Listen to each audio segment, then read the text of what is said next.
Student, last class में हमने complete किया था आयनिक बॉन्ड।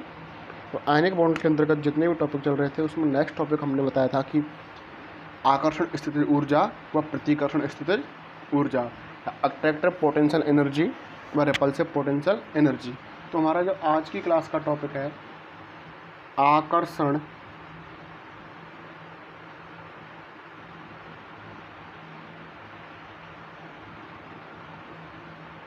स्थितिज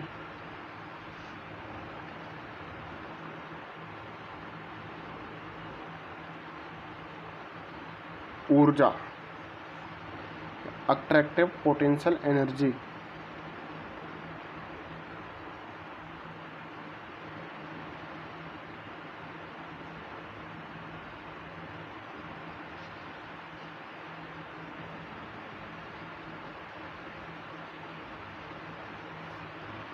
तो आकर्षण स्थितिज ऊर्जा,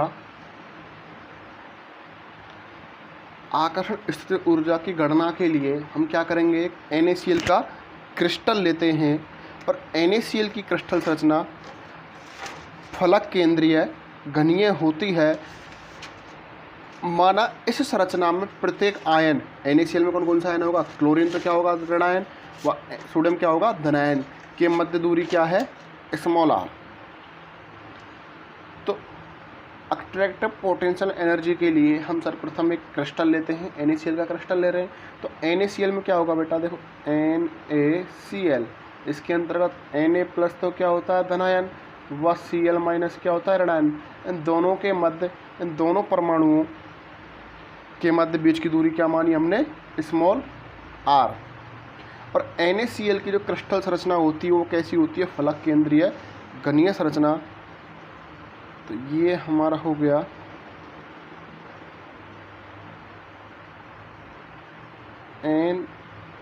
Na प्लस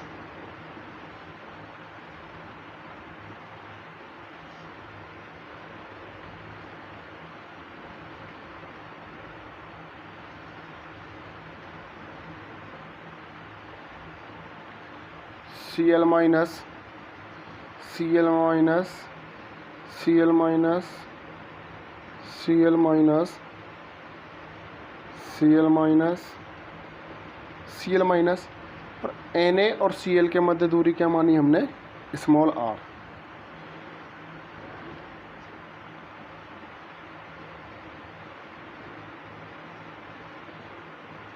अब 6 फलक होंगे हमारे। तो NaCl जो क्रिस्टल है उसकी संरचना कैसी होती है, फलक केंद्रीय घनीय। तो कितने फलक होते हैं, 6 फलक। तो एक फलक 2 3 4 5 6, ये क्या ले लिया हमने Na प्लस।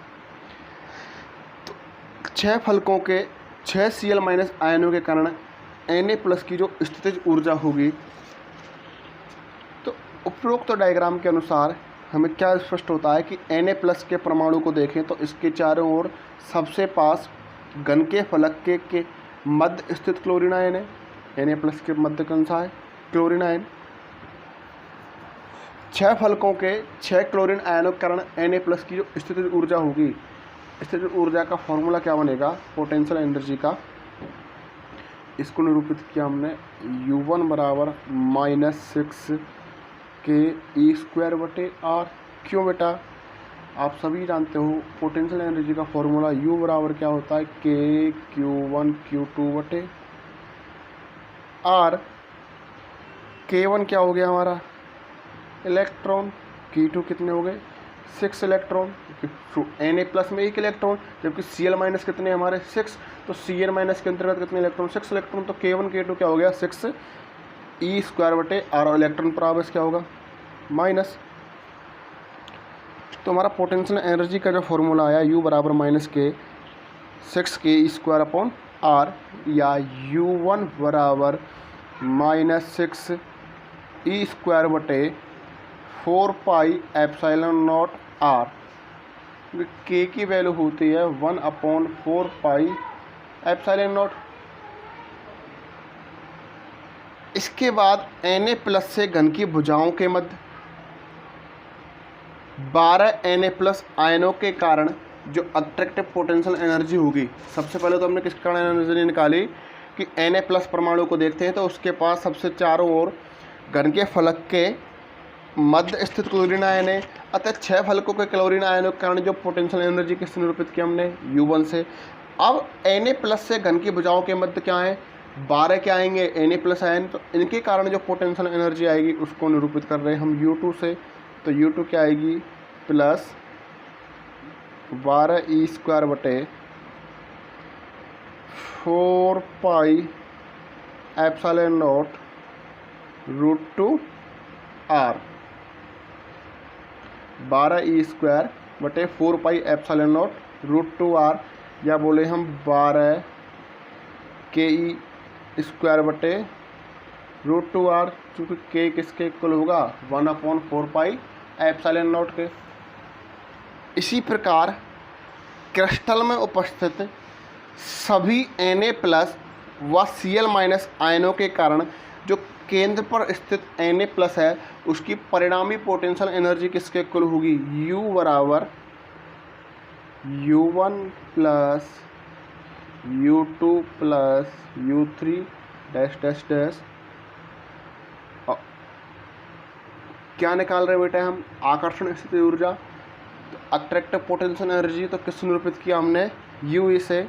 U1 की वैल्यू क्या थी हमारी, -6KE² बटे R। U2 की वैल्यू क्या थी, +12KE² बटे √2R। तो U3 की वैल्यू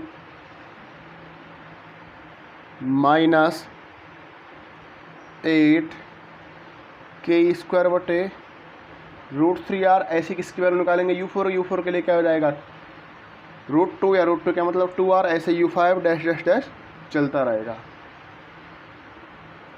या अट्रैक्टिव पोटेंशियल एनर्जी तो कॉमन क्या आएगा हमारा, -KE² बटे R। तो माइनस कॉमन लिया तो यहाँ क्या बचा, प्लस का 6, या माइनस लिया तो -12 बटे √2, माइनस लिया तो क्या हो गया, +8 बटे √3। उसके बाद क्या मिलेगा, माइनस डैश डैश डैश। ये समीकरण अट्रैक्टिव पोटेंशियल एनर्जी के मान को निरूपित करता है। यहाँ माने अल्फा, इसको मानते हैं हम अल्फा। क्या माना बेटा, अल्फा। तो अल्फा की value -6 -12/√2 plus 8/√3 minus dash dash dash. और इसकी वैल्यू NaCl क्रिस्टल के लिए अल्फा का जो मान होता है 1.748 होता है।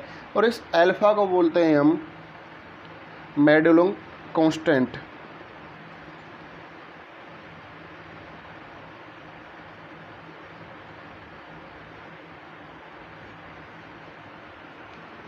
तो हमारी जो अट्रैक्टिव पोटेंशियल एनर्जी है उसका जो परिणामी समीकरण मिलेगा वो क्या मिलेगा बेटा,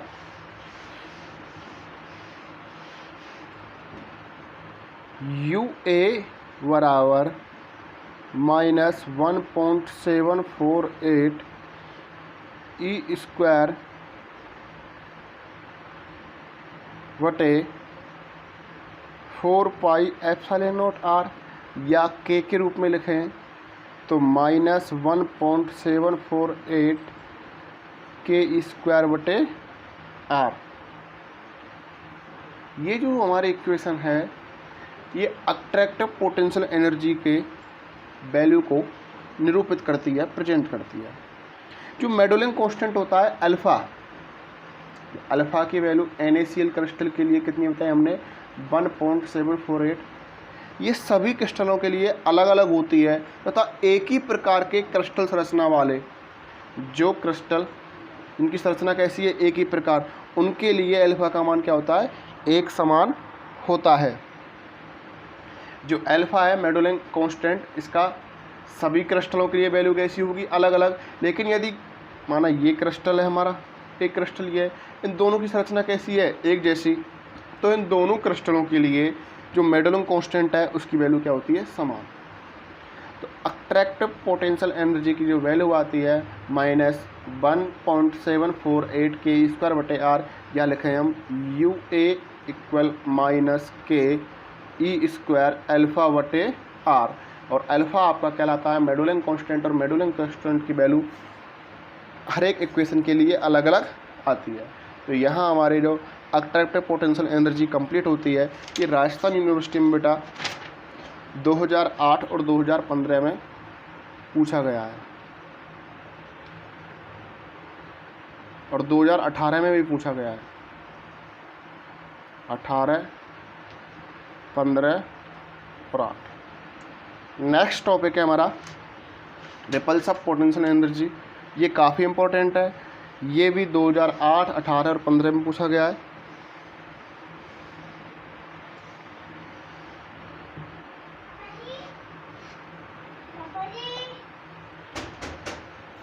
नेक्स्ट टॉपिक था बेटा हमारा रिपल्सिव पोटेंशियल एनर्जी। तो रिपल्सिव पोटेंशियल एनर्जी क्या होता है, जब दो अणु, ये पहला अणु, ये दूसरा अणु, जब दो अणु या परमाणु एक दूसरे के अधिक पास, ये दोनों आपस में क्या जाते हैं बेटा, नज़दीक आते हैं, अर्थात इनके मध्य की दूरी जो r है वो लगभग 10⁻⁻10 मीटर की कोटि की होती है। तो एक दूसरे के आयन, इसके आयन या अणु या इसके आयन व इसके अणु, परमाणु के बाहरी कक्षा के इलेक्ट्रॉन एक दूसरे के आयन या अणु या परमाणु, ये अणु लिया या परमाणु या आयन, ये अणु या परमाणु या आयन, अणु परमाणु या आयन, अणु परमाणु या आयन। जब इन दोनों, जब दो अणु परमाणु या आयनों को हम नज़दीक लाते हैं, अर्थात इनके मध्य जो डिफरेंट है, इनके मध्य की जो अंतराल है, इनके मध्य की जो लेंथ है, वो r बराबर क्या है, 10⁻⁻10 मीटर की कोटि की। तो पहले परमाणु अणु या आयन के अथवा दूसरे परमाणु अणु या आयन के, या कहें एक दूसरे अणु परमाणु या आयन के बाहरी कक्षा के इलेक्ट्रॉन ओवरलैप करते हैं। क्या करते हैं, ओवरलेपन, अर्थात अतिव्यापन करते हैं, जिससे दोनों के इलेक्ट्रॉनों व नाभिकों के मध्य, अर्थात देखो इसका नाभिक, इसमें क्या इलेक्ट्रॉन, इसका नाभिक और इसका इलेक्ट्रॉन, तो इन दोनों के नाभिकों के मध्य और इन दोनों के इलेक्ट्रॉनों के मध्य, क्योंकि प्रतिकर्षण बल कब लगता है, विपरीत प्रकृति है। तो दोनों परमाणु अणु या आयनों के नाभिक व इलेक्ट्रॉनों के मध्य प्रतिकर्षण बल प्रभावी होने लगता है, और इस प्रतिकर्षण बल, अट्रैक्टिव फोर्स, रिपल्सिव फोर्स के कारण ही क्या होती है, रिपल्सिव पोटेंशियल एनर्जी होती है। और रिपल्सिव पोटेंशियल एनर्जी का जो फॉर्मूला होता है वो निम्न होता है, अर्थात रिपल्सिव पोटेंशियल एनर्जी UR बराबर V/r⁻n।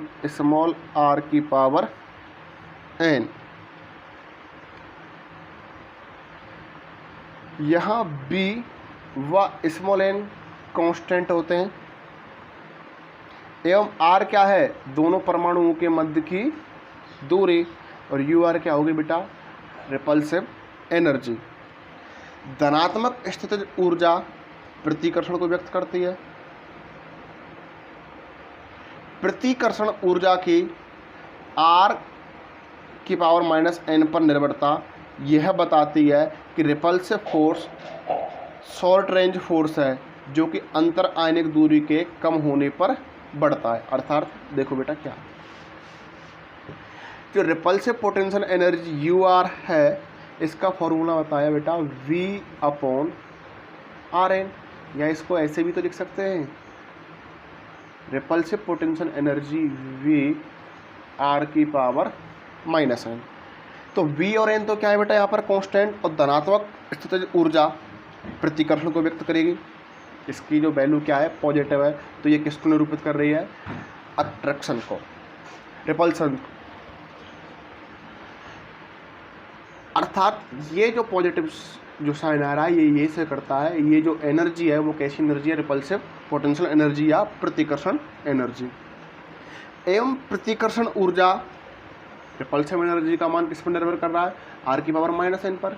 तो रिपल्सिव एनर्जी का जो वैल्यू है वो r पर डिपेंड करती है, r की पावर -n पर डिपेंड करती है। वो यह शो करती है कि जो रिपल्सिव फोर्स होते हैं वो शॉर्ट रेंज के होते हैं, अर्थात उनकी दूरी क्या होती है, कम होती है, जो कि अंतर आयनिक दूरी के कम होने पर बढ़ता है। देखो u(r) v/r की power n। Repulsive potential energy का मान ज़्यादा कब होगा, जब r का मान क्या होगा, कम। रिपल्सिव पोटेंशियल एनर्जी का मान कम कब होगा, जब r का मान क्या होगा, ज़्यादा। तो हम क्या कह रहे हैं बेटा कि रिपल्सिव पोटेंशियल एनर्जी की r की पावर -n पर निर्भरता यह शो करती है कि जो रिपल्सिव फोर्स होते हैं या प्रतिकर्षण बल होते हैं उनकी जो रेंज कितनी होती है, शॉर्ट रेंज कम होती है, जो कि अंतर आयनिक दूरी के कम होने पर बढ़ता है। अर्थात r की वैल्यू कम होगी तो u(r) का मान बढ़ेगा। उसी प्रकार जब रिपल्सिव पोटेंशियल एनर्जी बढ़ रही है तो रिपल्सिव फोर्स भी बढ़ेगा, कब, जब r का मान क्या हो, कम हो।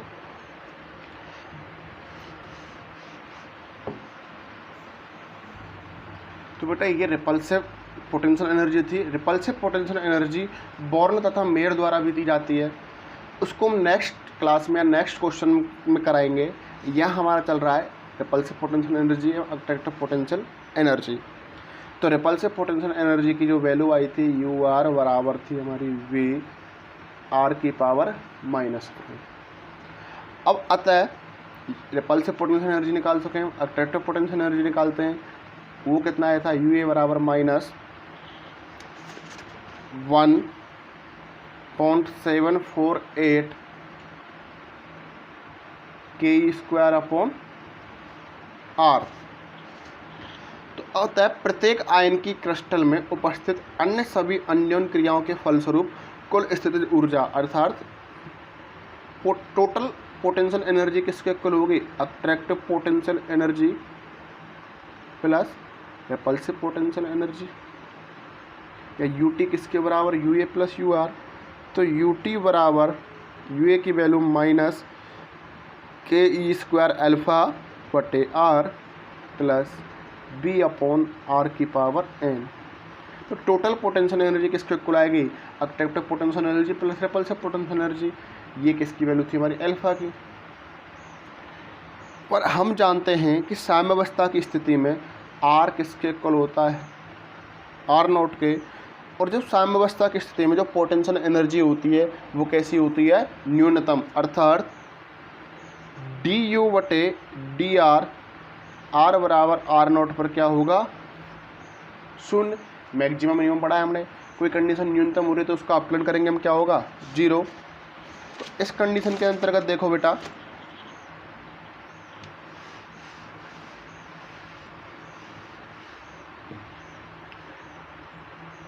टोटल पोटेंशियल एनर्जी की वैल्यू आई है हमारी k e² α/r² माइनस के e² α/r प्लस b/r की पावर n।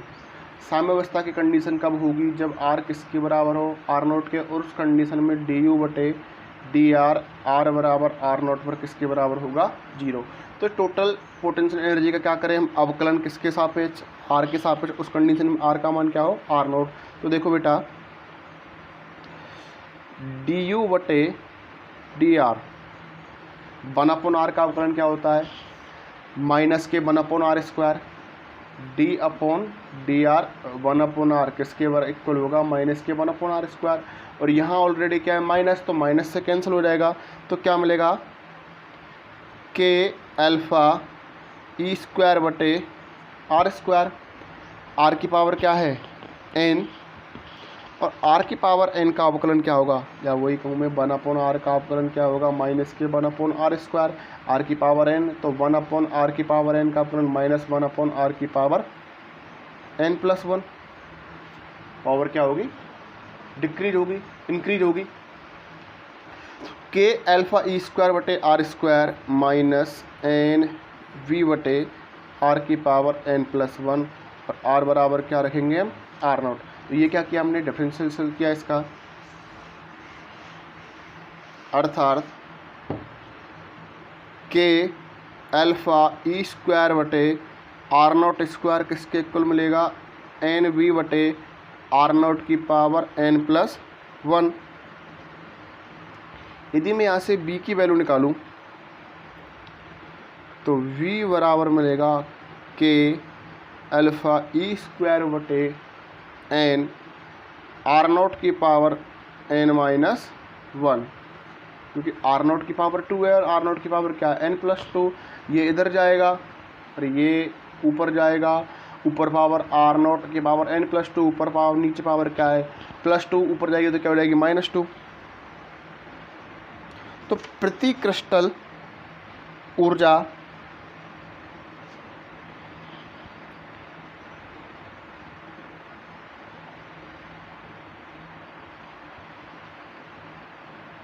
प्रति अणु क्रिस्टल ऊर्जा साम्यावस्था की स्थिति में यदि मैं प्रति अणु क्रिस्टल ऊर्जा की जो वैल्यू निकालता हूँ तो यू नॉट किसके इक्वल आएगी हमारी, माइनस के ई स्क्वायर अल्फ़ा बटे आर नॉट प्लस, वापस समझो बेटा क्या किया, साम्यावस्था की स्थिति से हमें किसकी वैल्यू निकाल ली, हमने बी की। जो v का मान है वो क्या आ गया, K alpha e square R not की पावर n माइनस 2 बटे n। अब यदि मैं वैल्यू निकालूं कि प्रति अणु क्रिस्टल ऊर्जा, प्रति अणु क्रिस्टल ऊर्जा का जो मान है वो क्या होगा, तो उसके लिए हमें क्या करना पड़ेगा, b की वैल्यू पुट करनी पड़ेगी। तो u नॉट प्रति क्रिस्टल अणु ऊर्जा को निरूपित कर रहा हूँ मैं यू नॉट, तो यू नॉट बराबर था हमारा माइनस के स्क्वायर बटे अल्फ़ा आर नॉट प्लस, यही तो था हमारा रिपल्सिव एनर्जी क्या थी, बी बटे आर की पावर एन, और बी की वैल्यू क्या है, के ई स्क्वायर आर नॉट की पावर एन माइनस वन बटे एन इंटू आर की पावर एन। अब इसको सॉल्व करेंगे तो r की पावर कितनी, n, और ऊपर r की पावर क्या है, आर नॉट, ये भी क्या हो जाएगा आर नॉट की पावर n माइनस वन क्या हो जाएगा, माइनस माइनस माइनस क्या हो जाएगा प्लस। तो यू नॉट बराबर मिलेगा हमको बेटा माइनस के ई स्क्वायर अल्फ़ा बटे आर नॉट प्लस के ई स्क्वायर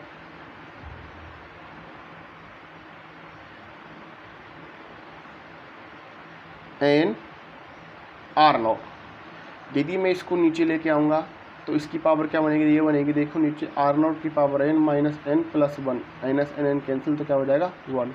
और यू नॉट बराबर कॉमन क्या आ रहा है, माइनस के ई स्क्वायर, अल्फ़ा यहाँ भी था अल्फ़ा यहाँ भी है, माइनस के ई स्क्वायर अल्फ़ा बटे आर नॉट यदि मैं कॉमन लेता हूँ तो ये माइनस के स्थान पर क्या हो जाएगा प्लस, और ये क्या जाएगा माइनस वन अपॉन एन। उपरोक्त इक्वेशन प्रति अणु क्रिस्टल ऊर्जा कहलाती है साम्यावस्था की कंडीशन में, या कहें उपरोक्त समीकरण ही क्रिस्टल की प्रति आयन युग्म या प्रति अणु ऊर्जा कहलाती है। तो ये था हमारा attractive potential energy and repulsive potential energy and total potential energy and प्रति अणु क्रिस्टल युग्मन ऊर्जा। नोट डालो बेटा, जो ससंजक ऊर्जा होती है, ससंजक ऊर्जा cohesive energy, crystal energy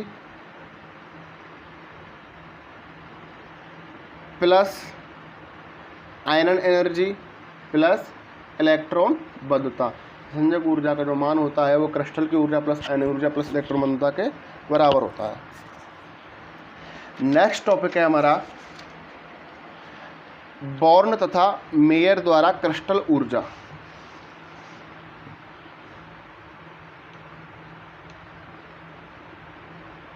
born तथा मेयर द्वारा क्रिस्टल ऊर्जा या क्रिस्टल प्रतिकर्षण ऊर्जा, इसको नेक्स्ट क्लास में कंप्लीट करेंगे। ये भी क्वेश्चन एग्जाम की दृष्टि से काफ़ी इंपॉर्टेंट है।